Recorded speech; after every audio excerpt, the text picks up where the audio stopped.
नमस्कार, टीवी 24 में आप तमाम दर्शकों का बहुत बहुत स्वागत है। टीवी 24 का खास कार्यक्रम सीधी बात माननी के साथ में तमाम दर्शकों के साथ आज हम रूबरू होंगे नवीन मार्कंडे, जो पूर्व विधायक भी रहे हैं आरंग के और वर्तमान में बीजेपी के महामंत्री भी हैं। जमीन के जुड़ाव से लेकर अब एक बड़े अहम पदों पर बहुत कम उम्र में नवीन मार्कंडे जी ने अपना दायित्व संभाला और निश्चित रूप से प्रदेश के लिए बेहतर काम कर रहे हैं।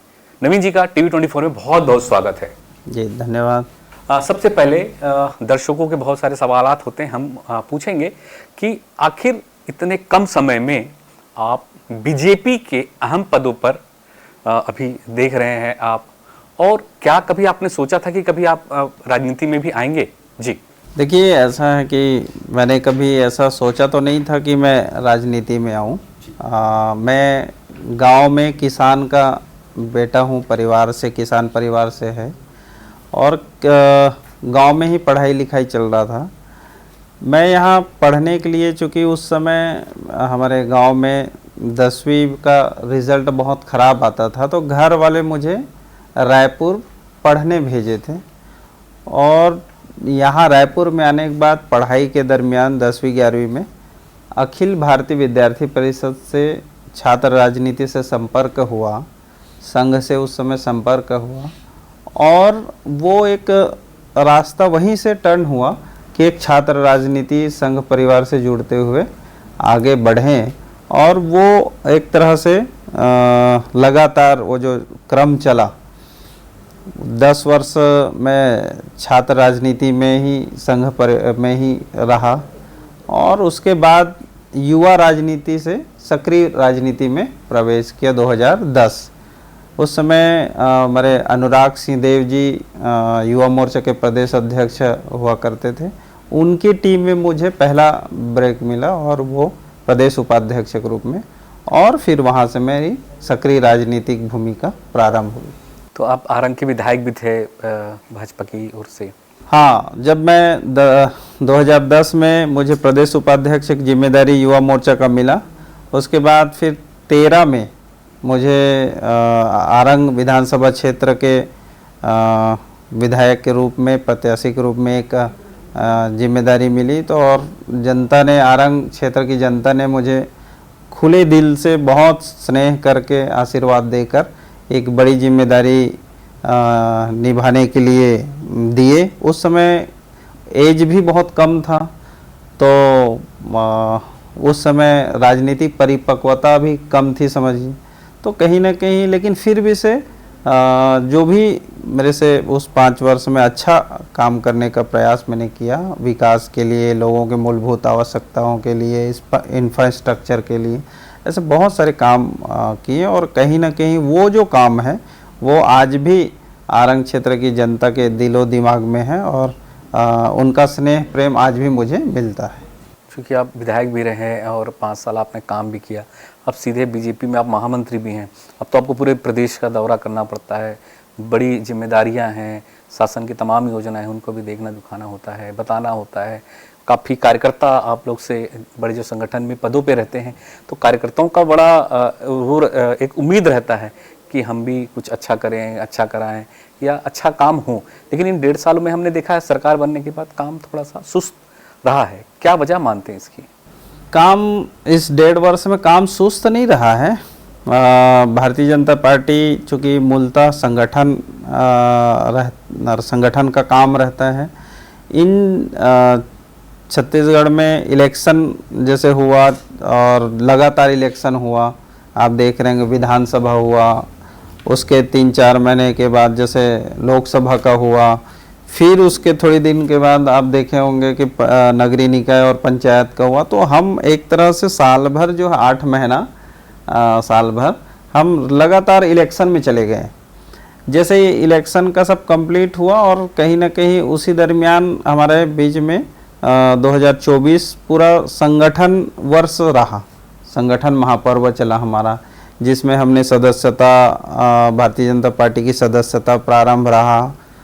60-61 लाख के आसपास जो है हमारी पूरी सदस्यता है प्रदेश का। और उसमें सदस्यता के बाद गठन की प्रक्रियाएं थी, और वो गठन की प्रक्रियाएं भी लगातार चला और जो आज भी चल रहा है। तो कहीं ना कहीं संगठन भारतीय जनता पार्टी चूँकि संगठनात्मक राजनीति में भी अपनी अहम भूमिका रखते हैं, तो उस रचना को भी पूरा करना था। और उस दरमियान कई ऐसे राजनीति में बहुत लोग जुड़ते हैं, तो एक कुछ न कुछ अपेक्षा भी रहता ही है।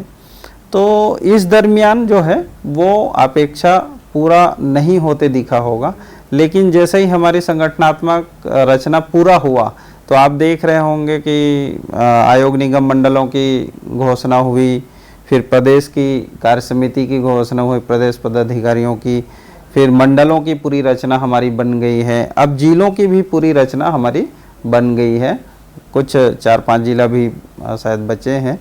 तो कहीं ना कहीं ये हमारी संगठनात्मक रचना पूरा होते जा रहा है और अब हमारे कार्यकर्ताओं को अलग अलग जिम्मेदारियां मिली है, तो उत्साह से अभी परिपूर्ण है, मतलब वो अच्छे उत्साह है। और पूरे प्रदेश भर में अभी जो हमारे मोर्चों के अध्यक्ष हैं वो अभी दौरा प्रारंभ कर दिए हैं, हम लोगों को जो जिम्मेदारी मिली थी हम लोग भी दौरा प्रारंभ कर दिए हैं। तो कहीं ना कहीं नीचे कार्यकर्ताओं में अब उत्साह बढ़ा है और आगे और भी बढ़ेगा। लेकिन जिन वोटरों ने, जिन मतदाताओं ने आप लोग को सर आंखों पे उठाकर भारी मतों से विजय दिलाई है, इन 1.5 वर्षों में बहुत कुछ काम जो है भाजपा सरकार की ओर से नहीं दिख पाया है। काम तो कंटिन्यूशन में होनी चाहिए, अभी जो वर्क होना चाहिए, जो द्रुत गति से विकास दिखना चाहिए 1.5 से 1.25-2 साल में, वो नहीं दिख पाया। मैंने आपसे कहा ही कि करीब करीब इसमें 1 वर्ष तो वैसे इलेक्शन में चले गए हैं, और जो इलेक्शन में तो आप जानते हैं कि कहीं ना कहीं आचार संहिता लगता है और उसमें कुछ प्रभावित रहते हैं। दूसरी तरफ अगर देखा जाए तो विकास में जो हमने चुनावी वादे जो किए थे उसमें लगातार हमने आगे बढ़े हैं, फोकस किए हैं, और डेवलपमेंट जो होना है उसमें भी काफ़ी आगे बढ़े हैं, और ये लगातार चल रहा है। हमारी बजट को भी आप देखे होंगे तो काफ़ी बड़ा बजट हुआ है और लगातार चल रहा है। एक्चुअल में क्या होता है कि विकास का जो काम है वो तुरंत तत्काल में दिखता नहीं है। जैसे हमारा 2 बजट हमने प्रस्तुत किया, अब 2 बजट जो प्रस्तुत किए उसका इंफ्रास्ट्रक्चर के रूप में, भौतिक रूप में अब दिखने को मिलेगा आने वाला समय में। जैसे उसका उद्घाटन होना है तो देखने को मिलेगा, लोग उसका उपयोग करना प्रारंभ करेंगे तो मिलेगा।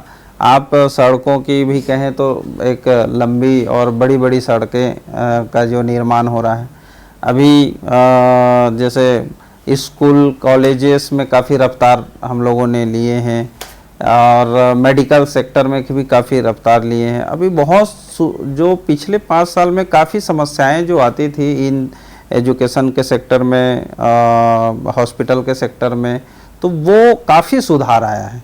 हमारे पास एक चुनौती थी कि जो पिछले समय की सरकार ने जो बिगाड़े थे बहुत सारी चीज़ों को, उसको सुधारना, फिर हमारी गति लेना, ऐसा दोनों चीज़ें थी और वो हम रफ्तार ले रहे हैं। क्या वजह थी कि मंत्रिमंडल के गठन में काफ़ी लेट हुआ, देरी हुई, इसमें कामकाज काफ़ी प्रभावित हुई विभागों के कार्यकाल में? हाँ, मंत्रिमंडल में थोड़ी लेट जरूर हुआ, लेकिन वो भी कहीं ना कहीं एक बड़ा विषय नहीं था। क्यों नहीं था? क्योंकि वो विभाग माननीय मुख्यमंत्री जी के पास था और वो सुचारू रूप से चल रहा था। कुछ समय तो उस समय माननीय बृजमोहन जी भी मंत्री थे और एक मंत्री उस समय नहीं बनाए थे, तो ऐसे करके तो वो करीब करीब 6-8 महीना तो बृजमोहन जी रहे, फिर उसके बाद 6-8 महीना वो खाली रहा और एक पहले से खाली था। ऐसा करके तो कहीं न कहीं वो अब पूरा हो गया सही समय पर। निर्णय लेने में इसलिए थोड़ा सा होना रहता है कि उसमें बहुत सारी चीज़ें देखने को रहता है कि एरिया का भी किस क्षेत्र से कैसे लिया जाए, फिर जाति समीकरण का और बहुत सारी चीज़ों का रहता है, सामंजस्य बैठाना भी रहता है। लोकतंत्र है, कभी भी इसमें एक तरफा कोई नहीं चला सकता, तो इसलिए सामंजस्य बैठाते हुए सत्ता और संगठन को, दोनों को, और आगे निर्णय लिए हैं जो सही है और आप देख रहे होंगे ये जो निर्णय हुआ है वो बहुत अच्छा हुआ है। जी, अभी जैसे हमेशा 13 मंत्री हुआ करते थे 90 विधानसभा होने की वजह से, अभी 14 मंत्री हो गए हैं। कैसा ये सिस्टम बैठा है? ये सिस्टम ऐसा है कि संवैधानिक चीज़ें हैं ये, और जब सत्ता संगठन ने विधि विशेषज्ञों से बातचीत की है, हमारे यहाँ का भी, छत्तीसगढ़ का भी, और हम लोगों से पहले हरियाणा का भी एक मामले थे, तो वहाँ भी विधिवेत्ताओं से जो लिए थे, सुझाव लिए थे, तो उसमें प्रावधानित ऐसा है कि जैसे यहाँ 12.5 का रेशा था तो वो 13 कर सकते हैं, उसमें कोई दिक्कत नहीं है। तो उस नाते से उसको विधि सम्मत बनाए और उसके अनुसार से फिर ये पहल की। लेकिन ये अच्छी बातें हैं। क्यों अच्छी बातें हैं? क्योंकि कहीं ना कहीं एक व्यक्ति के पास, एक मंत्री के पास काफ़ी विभाग होने के कारण थोड़ा सा दिक्कत होती है, लेकिन एक मंत्री बढ़ने के बाद कुछ हिस्सा उसके तरफ चला गया तो और भी एक अच्छा सुचारू रूप से काम बढ़ेगा और उनका भी अनुभव का लाभ जनता को, पार्टी को, दोनों को मिलेगा। लगातार कांग्रेस ये भी आरोप लगाती रही है कि बीजेपी धर्म की राजनीति करती है। कैसे देखते हैं आप इसको? देखिए, आरोप लगाना एक अलग बातें हैं। क्या कांग्रेस धर्म विहीन है? क्या वो धर्म पर विश्वास नहीं करते, या धर्म, संस्कृति या उनकी जो मान्यताएं हैं उसको मानते नहीं हैं? छत्तीसगढ़ ही नहीं, देश और विश्व जो है एक तरह से सनातन, हमारा देश सनातन परंपरा के अनुसार से चलता है, और वो हर कोई है। और केवल हम ही नहीं, और भी जो समुदाय के लोग हैं, धार्मिक लोग हैं, वो भी अपने समुदाय और धर्म के अनुसार से उन लोग चलते हैं। तो भाजपा या कांग्रेस या और कोई धर्म के अनुसार से चलता है, ऐसा नहीं। देश में हो, राजनीति क्षेत्र एक सेवा क्षेत्र है, और सेवा क्षेत्र में लोकतांत्रिक प्रक्रियाओं के माध्यम से यहाँ की रचना को सुचारू रूप से चलाते हैं। दूसरा तरफ अगर देखें तो व्यक्ति ही राजनीति को करते हैं और चलाते हैं, तो व्यक्ति के संस्कार में धर्म रहता है। तो धर्म अगर हमारा खून में है, धर्म हमारा नेचर में है, धर्म हमारे दैनिक कार्यों पर है, तो स्वाभाविक रूप से हम धार्मिक लगेंगे ही सामने वाले को। पर उनके नेचर में, उनके संस्कृति में, उनके दैनिक कार्यों में धार्मिक संस्कार ही नहीं है, तो क्या उनको धर्म लगेगा? चलिए ठीक है, तो अब आगे हम बात करते हैं आपके राजनीतिक सफर पर, और सबसे आपका यादगार अनुभव कौन सा रहा है? देखिए, राजनीतिक सफ़र में यादगार 2-3 ऐसे पहलू हुआ जो मुझे इस क्षेत्र में, राजनीति के क्षेत्र में पहले लाए।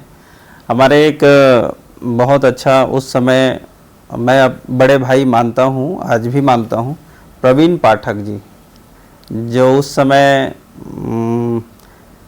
प्रवीण पाठक जी नई दुनिया में हुआ करते थे, और उनके भाई मेरे मित्र भी रहे, और उनके भाई को मैं विद्यार्थी परिषद से जोड़ा था राजनांदगांव में। उस समय मैं राजनांदगांव में संगठन मंत्री हुआ करता था। तो अचानक जब मैं पूर्णकालिक जीवन से वापस आया ना, तो प्रवीण जी मुझे बीच में मिले रास्ते में, तो उनने मुझे ऐसे ही कटसी बातचीत में कहे कि आप राजनीति में ट्राई क्यों नहीं करते। मैं वकालत कर रहा था उस समय, तो मैं कहा कि मैं राजनीति में नहीं जाऊंगा और काफ़ी संघर्ष है, तो मैं राजनीति में नहीं जाऊंगा, ऐसा मैंने उनसे व्यक्त किया था। और ऐसे ही बातचीत करते करते उसने कहा कि अगर पार्टी संगठन कोई टिकट देगी तो लड़ोगे क्या? तो मैं कहा देंगे तो नहीं। तो मैं कहा ऐसे ही बोल दिया कि यार भाई देंगे तो लड़ लेंगे। और उन्हें सुबह जब मैं अखबार देखा तो प्रवीण जी उस समय उसमें कॉलम बनाए थे कि संघ की ओर से नवीन मार्कंडे जी आरंग विधानसभा क्षेत्र के प्रत्याशी हो सकते हैं। और वो स्टार्ट जो हुआ तो उस समय फिर वो क्षेत्र में नाम चलने लगा। मेरा भी चूँकि मेरा गृह जगह है तो मेरा आना जाना तो लगा ही रहता था, कार्यकर्ताओं के बीच तो था ही मैं। तो वो एक स्टार्टिंग प्लेटफॉर्म बना और वहाँ से मेरी रफ्तार बढ़ा धीरे धीरे। और वही बताया कि फिर युवा मोर्चा में जगह मिला तो उत्साह और बढ़ा और लोगों की सहानुभूति और जुड़ाव होना शुरू हुआ। और वही रास्ता जो है मुझे भारतीय जनता पार्टी के टिकट के रूप में जो है 13 में मुझे मिला और एक जन सेवक के रूप में स्थापित हुआ। अब चूंकि लगभग 3 साल सवा तीन साल के आसपास सरकार का कार्यकाल बचा हुआ है, इन सवा तीन साल के कार्यकाल में किस तरह का काम देखते, किस तरह की रणनीति देखते हैं ताकि भाजपा फिर से दोबारा जीत के आए? देखिए, भारतीय जनता पार्टी का जो 3 साल जो बचा है, 3-3.5 साल जो हमारा कार्यकाल बचा हुआ है, इसमें हम लोगों की ऐसी सोच या ऐसे समझ के साथ हम राजनीति आगे बढ़ा रहे हैं कि एक तो हमारी रचनाएं बनने के बाद जो नीचे में शासन जो हमारा सत्ता जो है शासन है छत्तीसगढ़ की विष्णुदेव साय जी की सरकार जो है वो जन कल्याणकारी योजनाओं के माध्यम से जनता के बीच उसको लेके जाना और जनता को एहसास दिलाकर कि भाई हमने आपकी सेवा में इस तरह से योजनाएं बनाए हैं और इस तरह से काम कर रहे हैं और उसके माध्यम से उनको भारतीय जनता पार्टी के साथ जोड़कर सहानुभूति पूर्वक जोड़कर और आने वाला समय में वहाँ पर हम फिर चुनाव लड़ेंगे। हमारे जनप्रतिनिधि लगातार जनता के संपर्क में रहते हैं, उनके दुख में सुख में और मूलभूत आवश्यकताओं की पूर्ति के लिए काफ़ी मेहनत करते हैं, काम करते हैं। और भारतीय जनता पार्टी की अभी मैंने बताया कि संगठनात्मक रचना बहुत मजबूत नीचे स्तर तक रहता है और सत्ता की जो योजनाएं हैं उसको जनता तक पहुंचाने के लिए हमारे एक एक कार्यकर्ता बहुत शिद्दत से लगे हुए हैं और आगे भी अच्छा काम करेंगे, उत्साह से काम करेंगे। और उस नाते से चाहे वो केंद्र सरकार की योजनाएं हों, चाहे वो राज्य सरकार की योजनाएं हों, धरातल में उतार भी रहे हैं और वहाँ तक जो पहुँचे हैं जहाँ तक के मतलब लोगों तक के पहुँच गया है, हम उन तक पहुँच करके उनको बताएंगे कि हमने आपके इस तरह से सेवा की है और हम उस आधार पर आशीर्वाद मांगेंगे। बिल्कुल, तो ये तो आपकी रही भाजपा की। अब विपक्ष की ऐसी कौन सी रणनीति होती है जिसको आप चुनौती मानते हैं? देखिए, विपक्ष की पक्ष और विपक्ष का दोनों का तो अपना अपना एक स्ट्रेटेजी रहता है और उस पर चलते हैं। लेकिन विपक्ष की जिस तरह से जो एक तरह से जो फैलाते हैं, अफवाह जो फैलाते हैं, बहुत सारी चीज़ों में अफवाह फैलाते हैं, तो उन चीज़ों को क्या है कि जब अफवाह फैलाते हैं तो बहुत सारे जगह पर वो उसको लोग सही मानने लग जाते हैं। तो उन चीज़ों से एक तो हम चुनौती मानते हैं कि ऐसे अफवाह या तो फैले ना, और फैले तो उसको हम कैसे रोक सकते हैं, तो उस पर भी हम लोगों को काफ़ी काम करने का है। देखिए, मैं ये अफवाह की बातें इसलिए कहा कि 2-3 चीज़ें हैं। जैसे संविधान बदल देंगे, राहुल गांधी ने एक रट लगा लिया कि संविधान बदलेंगे, संविधान बदलेंगे। संविधान इतने वर्ष हो गया किसी ने बदला ही नहीं है और ना ही उसको कोई बदल पाएंगे। लेकिन वो अफवाह को बहुत लोगों ने देश में उसको सही माना और वो 54 सीट से 99 सीट पहुंचा। तो कहीं ना कहीं जनता को उसकी स्पष्टता बताना बहुत ज़रूरी है और अगर वो स्पष्टता नहीं बता पाएंगे तो कहीं ना कहीं वो अफवाह लोगों को सही लगने लगेगा। तो इस तरह से बहुत सारी चीज़ें हैं जिस पर हम लोगों को काम करना चाहिए और हम लोग आगे करेंगे। वोट चोरी का भी मामला लगातार हाँ, ये भी एक बड़ी बातें हैं कि अभी वोट चोर और वोट चोरी का विषय लाए, लेकिन मैं तो बहुत आश्चर्य मानता हूँ कि कांग्रेस इतना बेबाकी से झूठ और अफवाह कैसे कर लेते हैं कि अगर आप पीछे इतिहास में जाते हैं तो आप देखेंगे कि जैसे मैंने संविधान की बातें कहा, तो कितने संविधान संशोधन राहुल गांधी जी के उनके परनाना, उनके दादी, उनके पिताजी कितने संविधान के संशोधन किए हैं, और इतने संविधान संशोधन के बाद भी वो आज बड़ी बेबाकी से संविधान बदल देंगे की बात कह लेते हैं।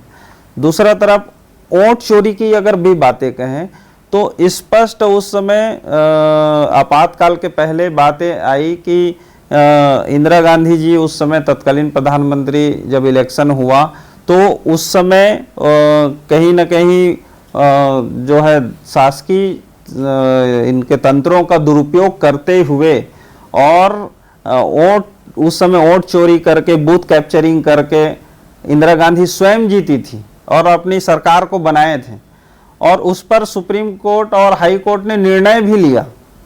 उस दरमियान उनको 6 साल के लिए बैन भी किया, लेकिन संविधान में संशोधन करके आपातकाल लगाकर कहीं न कहीं उसको धाता बता दिए संविधान को, कानून को, और आज उनका जो नाती है वो कहता है कि भाई वोट चोरी हो रहा है, वोट चोरी हो रहा है और संविधान बदला जा रहा है। तो मुझे लगता है कि देश इस चीज़ों को, इतिहास को और आज को तुलना अगर करेंगे जनता जो है, तो वो स्पष्ट पता चलेगा कि राहुल गांधी लगातार झूठ बोल रहे हैं और अफवाह फैला रहे हैं। एक मेरा अंतिम प्रश्न है, प्रदेश में विकास और रोजगार की जैसे मुद्दों पर संगठन की क्या भूमिका रहती है?